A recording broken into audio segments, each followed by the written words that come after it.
wabarakatuh. Alhamdulillah nih kita bersama guru kita Ustaz Khalid Basalamah. Jazakallahu khair Ustaz atas waktunya. Masya Allah ya, senang banget nih bisa ngobrol sama Ustaz Khalid ya. Tadi kita udah lihat kantornya beliau, Masya Allah, dari bawah sampai ke atas gitu ya. Ada beberapa unit bisnis. Tadi kalau kita perhatikan ada travel, ada resto, ada store, Ajwat Store, oleh-oleh haji umroh, ada buku-buku Khalid, KHB Store, KHB Collection. Masya Allah, keren banget Zat. KHB Collection ya. Terus tadi Mawaddah, ini bagaimana bagi para jomblo yang ingin menikah gitu kan. Di sini mudah-mudahan bisa melangsungkan pernikahan yang syar'i insyaallah ya. Dituntun juga insyaallah dengan ilmu-ilmu pernikahan yang syar'i juga insyaallah. Nah, Ustaz, sebenarnya sebelum Ana nih pengen banget tahu sebenarnya Ustaz tuh, Ana kan pertama, nggak tahu Antum masih ingat atau nggak, Ana tuh kan pertama kali ketemu Antum tuh waktu di Al-Azhar. Antum menyampaikan satu kajian, Ana dari jauh lagi baru belajar Ana tuh. Dari jauh Ana lihat Ustaz, Masya Allah ini siapa ya, ini Ustadznya pinter banget, Ana bilang gitu kan. Ini Ustadz pinter banget. Setelah selesai kan Ustadz Khalid langsung pergi itu, keluar, Ana samperin, Assalamualaikum Ustaz, gitu. Ana samperin, terus Ana minta kontak Antum lah, intinya seperti itu. Akhirnya kita berlanjut ya Ustaz ya, Ana sering datang ke tempat Antum. Ajwat Resto waktu itu ada di Kalibata. Ana ingat beberapa kali Ana makan di sana. Nah, alhamdulillah, sebenarnya yang ingin Ana tanyakan Ustaz, Antum yang selama ini kita lihat sosok Ustadz yang berilmu, dengan keilmuan Antum atas izin Allah, Masya Allah ya, kita banyak sekali mendapatkan ilmu nih Ustadz. Tapi sebenarnya yang pengen Anda tanya, Antum dulu tuh seperti apa sih Ustadz?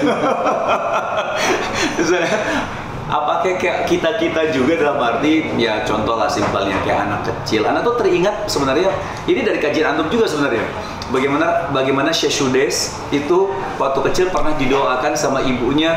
Ya Allah, kan ibunya marah kan sama Syekh Sudes karena ini bandel banget nih anak gitu loh. Tapi ibunya mendoakan, ya Allah semoga kamu menjadi imam Masjidil Haram gitu, gimana doanya. Cuman maksudnya, apakah mungkin pernah Antum bandel juga tapi didoakan ibu Antum gitu. Ya Allah Khalid, kamu jadi ustadz gitu. Apakah kayak gitu Zat? Gimana sih Zat? Iya, alhamdulillah. Sebenarnya sih seperti manusia biasa ya.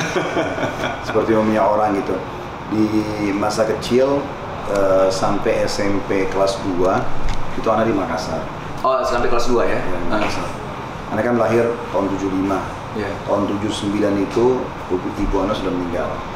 Jadi anak nggak punya ibu di umur 4 tahun. Sehingga memang anak hidup di tengah-tengah keluarga besar yang ada nenek di situ, ada juga saudari-saudari anak yang begitu dari anak gitu. Anak kan anak keempat. Jadi ada kakak anak 2 perempuan, ada 1 laki-laki. Jadi kami hidup berbaur di keluarga besar itu. Secara khusus gitu tidak ada ibu lagi. Karena setelah 2-3 tahun ibu meninggal, baru ayah anak menikah lagi. Jadi umumnya anak tumbuh seperti anak-anak, bermain segala macam. Cuma memang tidak ingat 100% ya kegiatan apa waktu kecil, tapi ya masih ingat waktu kecil paling hobi main layangan gitu. Kejar-kejar layangan. Adu layang nggak Ustaz? Iya. Putus kejar gitu ya? Iya. Terus naik ke loteng rumah. Masya Allah. Ya, itu umum lah. Terus, bermain bola sama teman-teman, ikuti aktivitas sekolah lah ya. Tapi memang karena pas tamat SD, ayah memasukkan abah anak lah yang panggil abah. Abah masukkan di pesantren di Makassar waktu itu. Waktu SMP Ustaz?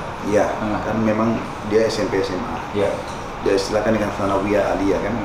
Jadi di Tsanawiyahnya itu anak masuk kelas 1 kelas 2, pas kelas 2 ke kelas 3 itu tahun 87 sampai 89. Tahun 89 tepatnya di bulan Juni, waktu itu sekitar tanggal 22 Juni, Ana dikirim oleh paman Ami di Makassar itu ke Mesir, Kairo. Jadi waktu itu masih ke Kairo saja. Kairo ya. Waktu itu masih SMP. Jadi pas naik kelas 3 SMP. Waktu itu memang masih blank lah, belajar bahasa Arab tapi masih sedikit, masih belum bisa menguasainya, masih banyak hal yang belum difahami gitu. Kadang-kadang melihat papan-papan iklan di jalan di Kairo tuh awal turun tahun 89 di bandara itu masih bingung apa itu isinya gitu. Tapi alhamdulillah berjalan waktu kita bisa adaptasi dalam setahun kurang lebih berapa bulan, tepatnya tahun 90 Oktober, juga sekitar tanggal 24 Oktober, ada panggilan untuk masuk ke Madinah, lanjutkan gitu. Alhamdulillah Allah mudahkan itu, karena sempat SMA dan S1 di Madinah. Jadi memang dari SMA udah Madinah? Ya, oke. Jadi memang mungkin kehidupan teman-teman kita di Indonesia SMP, SMA yang mungkin biasa dikenal dengan pergaulan yang agak sedikit bebas gitu kan, itu mungkin anak nggak rasakan itu. Karena di sana saja. Ya. Di Kairo memang mirip dengan Jakarta, tapi anak pun lebih banyak di rumah waktu SMP. Kalau SMA itu full sama S1 di Madinah, karena di Madinah itu sangat kondusif. Ya. Kita kan hiburannya kampus sama Masjid Nabawi gitu kan. Masya Allah, Masya Allah. Di hari libur kayak Kamis Jumat waktu itu, hari Rabu siang kita sudah mulai selesai sekolah SMA ataupun S1-nya. Kemudian kita sudah mulai aktivitas berolahraga, sama teman-teman disiapkan oleh kampus kan banyak. Ada lapangan bola, lapangan basket, ada kolam renang, segala macam. Kita ada tempat fitness, sibuk dengan itulah. Ya, kurang lebih seperti itu. Kami sampai selesai S1 memang di lingkungan itu. Masya Allah, berarti dari SMP kelas 3 udah ke Mesir, terus ke Madinah, SMA-nya, terus kuliah langsung di Universitas Islam Madinah ya, Sadeh? S1 di sana, Sadeh? Ya, alhamdulillah. S1, S2, S3-nya? Tidak, dulu di Indonesia. Di Indonesia ya? S2-nya di Makassar, S3-nya juga di Makassar, tapi bekerja sama dengan Universitas Tun Razak di Malaysia. Masya Allah. Nah, sebenarnya sih lebih tepatnya di Tun Razak Malaysia kalau S3. Nah, jadi terjawab teman-teman semua. Ya, Ustadz juga manusia biasa juga. Dulu main layang-layangan, adu layang, putus layangnya, kejar sampai naik manjat ke genteng ya, Masya Allah. Ustadz, nah ini kita oke, itu masa kecil Ustadz. Nah, yang bikin anak penasaran lagi adalah ini, Ustadz. Ghazwah Enterprise. Maksudnya gini, Ustadz. Karena selain antum memberikan ilmu kepada kami ya, atas izin Allah, kenapa Ustadz ada semangat antum untuk berbisnis juga, itu kenapa Ustadz? Pertama memang secara kejiwaan mungkin ya. Dari waktu kecil itu memang sudah suka berdagang. Mungkin karena abah pedagang ya. Oh, abah pedagang, Ustadz? Pedagang, jadi dia suka berdagang dulu dari kakek segala macam. Jadi mungkin itu ada sedikit tampiasan, karena memang dulu di rumah nenek di Makassar itu memang ada toko dengan transaksi jual beli. Walaupun anak pribadi belum transaksi jual beli ya. Tapi anak lihat potensi itu ada semenjak masuk ke Madinah waktu SMA. Kok terdorong lihat teman-teman di kampus ini hari Kamis, hari Jumat itu mereka sibuk olahraga di lapangan bola, main basket, main takraw, main bulu tangkis. Dan pas liburan ke Indonesia, anak sempat mampir ke Tanah Abang waktu itu masih SMA. Masih ingat tuh beli satu lusin baju kaos 33.000 satu lusin kan. Jadi sangat murah waktu itu. Terus coba anak sablon logo kampus. Di sini kan Islamic University di bagian dada sebelah kiri. Terus kemudian bawa ke sana pulang liburan, terus anak jual sama teman-teman. Ternyata habis laku gitu kan. Terus anak periode setelahnya anak beli lagi jaket. Kita dari musim dingin itu dingin sekali di Madinah. Terus di sablon lagi dijual. Akhirnya banyak teman-teman yang ikutin. Masya Allah. Anak itu ada bibit potensi itu mungkin. Akhirnya secara kejiwaan anak merasa, oh anak punya skill juga nih di sini gitu. Ada keinginan ranah ini ya. Sisi yang lain setelah memperdalam ilmu agama, ternyata memang Rasulullah SAW itu kan kalau kita lihat fase hidup beliau, kalau kita bagi 3 ya, atau kita bagi menjadi beberapa fase. Fase pertama itu kan masa kanak-kanak tuh. Dari mulai meninggalnya ibunya beliau Aminah, meninggalnya pamannya, meninggalnya kakeknya Abdul Muttalib ya. Itu kan umur 6 tahun meninggal Aminah, umur 8 tahun meninggal Abdul Muttalib. Meninggal Aminah 6 tahun, Abdul Muttalib meninggal umur 8 tahun. Setelah itu beliau tinggal sama pamannya Abu Thalib. Nah, di 8 tahun itu sampai umur 21 tahun beliau itu mengembala kambing. Mengembala kambing. Kalau kita hitung 21 kurang 8 itu kurang lebih mungkin sekitar 13 tahun ya. Beliau mengembala kambing istilahnya. Nah, fase setelah umur 21 tahun sampai umur masa kenabian 40 tahun itu kurang lebih 19 tahun, dari umur 21 sampai 40. 19 tahun berarti lebih panjang dari masa tadi. Masa mengembala kambing itu yang 13 tahun ini adalah menjadi seorang bisnismen. Masya Allah. Jadi beliau adalah seorang pengusaha yang sukses, sampai orang-orang Mekah menawarkan barang dagangannya. Termasuk Khadijah sendiri radhiyallahu anha adalah wanita terkaya Mekah yang hanya menitipkan barang dagangan dan akhirnya tertarik untuk menikah dengan Nabi SAW. Nah, fase ini banyak orang lupakan nih. Fase umur 21 tahun sampai 40 tahun. Orang kebanyakan membahas fase kenabian beliau. Memang lebih lama, 40 sampai 63, 23 tahun. Tapi fase 23 tahun. Tapi fase bisnis ini 19 tahun. 19 tahun lama juga. Tidak beda jauh, beda sedikit dengan masa fase kenabian. Gitu. Itu pun pada saat sudah umur 40 tahun, Khadijah radhiyallahu anha yang meminta agar Rasulullah SAW fokus dakwah. Dan jangan lagi mengurus masalah bisnis gitu. Jadi beliau sibuk berdakwah. Tapi pengalaman bisnis beliau ini perlu ditelusuri. Sehingga karena melihat, oh berarti setiap muslim itu harusnya punya jiwa di situ. Apalagi Nabi SAW bersabda, pengusaha yang jujur gitu kan, mereka akan bersama para nabi-nabi dan orang-orang siddiq di surga nanti. Masya Allah. Jadi memang ada tekanan untuk itu kan. Kita juga pernah coba susun sebuah makalah sebenarnya, judulnya itu apakah Islam menyuruh Anda menjadi orang kaya? Anda temukan banyak sekali dalil tentang memang harusnya kita tuh menjadi orang yang kaya dan sukses gitu. Masya Allah. Memang orang miskin punya keutamaan, tapi motivasi banyak dalil itu berisikan untuk menjadi orang yang maju dan sukses. Masya Allah. Contoh misal kita lihat ibadah-ibadah kita itu seperti misalnya sholat. Sholat pahalanya besar, dan kalau kita sholat kita dapat pahala. Tetapi dengan kita punya harta kita bisa dapat ekstra pahala di sholat. Contoh kita bangun masjid misalnya, karena itu dengan duit. Maka kita daripada dapat pahala sholat sendiri, dengan kita bangun masjid kita dapat pahala 100-200 jemaah atau bahkan lebih banyak daripada itu. Kita juga bisa cetak Al-Quran, kita bisa menggunakan tempat wudhu, kita bisa segala macam. Kemudian juga sama dengan zakat. Zakat hanya untuk orang mampu. Berarti kan dia harus, ini sebuah pemicu yang harusnya dijadikan pemicu oleh setiap muslim. Kalau dia disuruh untuk menjadi orang kaya, karena kata bagi yang mampu itu sebenarnya bukan, oh saya nggak mampu nggak usah deh, enggak. Justru harus jadi cambukan, ini seperti ujian dari Allah. Kau mau nggak menjadi muzaki? Bukan mustahik saja. Muzaki itu yang mengeluarkan zakat, dan bukan cuma orang penerima zakat. Mirip juga dengan haji. Haji bagi yang mampu. Apakah kita akan mengatakan, oh saya nggak mampu, sudah saya nggak usah pikirin haji? Enggak dong. Harusnya kita berdoa, kita ikhtiar supaya kita mampu dan kita haji.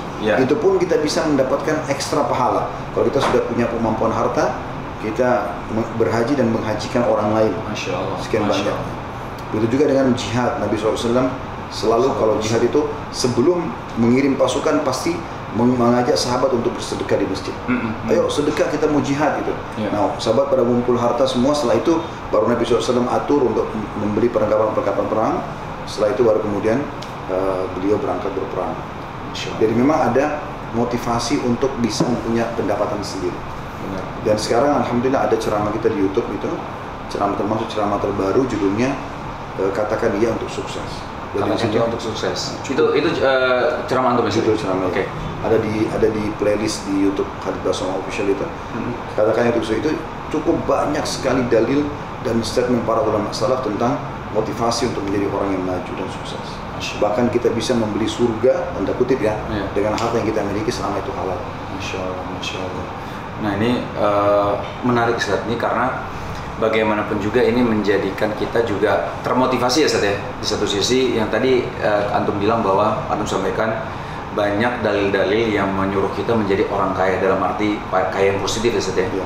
Dengan kita kaya, kita semakin banyak berbagi. Dengan kita kaya, semakin kita banyak dapat pahala yang mungkin nggak didapatkan sama orang yang tidak kaya, mungkin gitu ya Ustaz ya bahasanya. Jadi yang menarik itu pernah ada sahabat miskin, mereka datang kepada Nabi SAW lalu berkata begini, ya Rasulullah, sahabat-sahabat kami yang kaya mengalahkan pahala kami. Karena kami puasa, mereka puasa, kami sholat, mereka sholat. Jadi sama gitu. Tapi mereka mengalahkan kami dari sisi mereka bisa bersedekah dengan hartanya. Beritahukan kepada kami amalan yang kalau kami kerjakan, minimal kami bisa mengimbangi itu. Maka Nabi SAW suruh, bacalah habis sholat, bacalah habis sholat, subhanallah 33 kali, alhamdulillah 33 kali, Allah Akbar 33 kali. Maka kalian akan mendapatkan apa yang didapatkan oleh orang-orang itu. Maka sahabat-sahabat miskin pulang mengamalkan itu. Beberapa waktu kemudian mereka kembali lagi mengatakan, ya Rasulullah, sahabat-sahabat kami yang kaya mendengarkan itu dan melakukan itu juga. Seakan-akan mereka bilang, amalan apa lagi nih gitu, yang bisa mengimbangi. Kata Nabi SAW, dzalika fadlullah yu'ti man yasha. Itu karunia Allah, Allah berikan kepada siapa yang dia inginkan. Masya Allah. Dan juga ada hadis yang menjadi motivator terbesar dalam hidup Anda untuk maju, maksudnya harus bisa menjadi seorang pengusaha yang berhasil. Kita menjadi contoh. Kita justru ya, seorang dai itu kan sangat baik kalau dia menjadi contoh dalam bersedekah. Jadi bukan cuma sekedar dia menerima amplop ceramah, tapi malah dia bisa memberi. Bukan cuma sekedar minta sumbangan masjid, tapi dia membangun masjid kan. Menjadi contoh seperti Rasulullah SAW itu. Ada hadis Nabi SAW mengatakan manusia pun 4 golongan. Yang terbaik di antara mereka adalah yang Allah karunia ilmu dan harta. Dan dia menghabiskan ilmu dan harta ya Ustaz? Ya. Jadi dia sudah berilmu, ilmu agamanya sangat tinggi, bagus. Semoga Allah jadikan kita begitu insya Allah. Amin. Dan juga memiliki harta yang banyak, sehingga bisa seperti kasus Abu Bakar, Abdurrahman bin Auf, Utsman bin Affan, Talha bin Ubaidillah, Sa'id bin Ubadah. Mereka sahabat-sahabat yang luar biasa gitu dengan harta mereka. Selain mereka sudah ulama, mereka juga punya harta. Dari kalangan tabi'in juga begitu. Ada Abdullah bin Mubarak, ya. Banyak mereka itu memang orang-orang Abdullah bin Mubarak itu tabi'in saja. Ya, Muhammad bin Sirin. Ini orang-orang yang kaya raya dan mereka berilmu. Karena memang Nabi SAW bilang orang yang paling tinggi derajatnya itu adalah tadi orang yang diberikan harta dan ilmu. Dan dia menghabiskan keduanya di jalan Allah. Baru kedua orang yang diberikan ilmu tapi tanpa harta. Betul-betul Allah cuma kasih dia ilmu agama, dia miskin. Tapi dia bisa meraih derajat yang pertama dengan cara dia berkata, ya Allah, kalau seandainya Engkau memberikan aku harta seperti si fulan, orang yang pertama ini, aku akan lakukan seperti apa yang dia lakukan. Maka mereka akan sama di pahala. Golongan ketiga adalah orang yang Allah kasih harta tanpa ilmu. Ini sangat disayangkan dan ini semestinya sudah harus juga menjadi sebuah poin penting. Seorang muslim tidak cukup menjadi seorang bisnismen atau pengusaha sukses saja secara finansial ya. Tapi karena Nabi bilang, orang yang dikasih harta tapi tidak punya ilmu, dia nggak tahu mana hal haram sehingga riba, manipulasi segala macam dia lakukan. Maka ini orang buruk. Kata Nabi SAW. Ada orang yang lebih buruk lagi, Allah tidak kasih dia ilmu, tidak kasih dia harta. Jadi dia sudah bodoh, dia miskin. Kemudian dia berkata, kalau seandainya aku diberikan seperti yang diberikan oleh golongan yang ketiga, maksudnya tadi orang yang punya harta tapi nggak punya ilmu, dan dia habiskan bangun diskotik, bar segala macam, dia maksiat. Maka yang keempat ini berharap bisa seperti golongan ketiga. Kata Nabi SAW, mereka sama dosanya. Ya Allah. Tapi saksi bahasan kita adalah golongan pertama. Harusnya kita menjadikan itu, kalau saya pribadi, melihat ini adalah harusnya menjadi sebuah prinsip setiap muslim. Dan semua kita punya waktu yang sama, 24 jam. Semua kita punya 2 mata yang sama, 2 telinga, 2 tangan, 2 kaki, tidak ada perbedaan. Tinggal orang mau sukses adalah orang yang mau berusaha. Dalam pepatah bahasa Arab, menjanda wajad. Siapa yang berusaha dia pasti akan dapatkan itu. Masya Allah, jazakallah Ustaz. Ya, siapa yang berusaha dia akan dapatkan itu atas izin Allah ya Ustaz ya. Insya Allah. Ustaz, kayaknya cukup. Masya Allah, ini mudah-mudahan teman-teman semua jadi termotivasi nih ya. Kita mulai sekarang terus belajar, udah pasti wajib ya setiap muslim itu menuntut ilmu ya Ustaz ya. Jadi kita harus berilmu, insya Allah ya bismillah kita luangkan waktu untuk belajar. Terus kedua, ayo kita semangat untuk mudah-mudahan kita semangat ketika mau menjadi seorang pengusaha, menjadi pedagang, Ustaz, mudah-mudahan mendapatkan sunnah Nabi Muhammad SAW Ustaz ya. Karena Nabi Muhammad SAW juga berdagang. Baik, paling itu saja Ustaz. Terima kasih sekali lagi, jazakallah khair. Mudah-mudahan kita bisa ketemu lagi nanti ya Ustaz ya. Nanti kita mungkin akan ada pembahasan lain sama Ustaz sebenarnya. Tapi di lain waktu insya Allah. Barakallahu fiik Ustaz.